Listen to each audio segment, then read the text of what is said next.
Get ready for a fact that will change how you see yawning.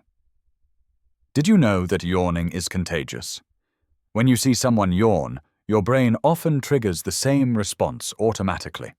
This happens because of mirror neurons, which help us imitate and understand others. That's also why yawning is linked to empathy and social bonding. Even reading or thinking about yawning can make you do it. Your brain connects actions faster than you realize. Some animals, like dogs and chimpanzees, also catch yawns from humans. This suggests yawning may be a form of social communication. People who feel more emotionally connected are more likely to catch each other's yawns, so yawning might actually be a hidden sign of connection. Follow for more unbelievable and mind-blowing facts.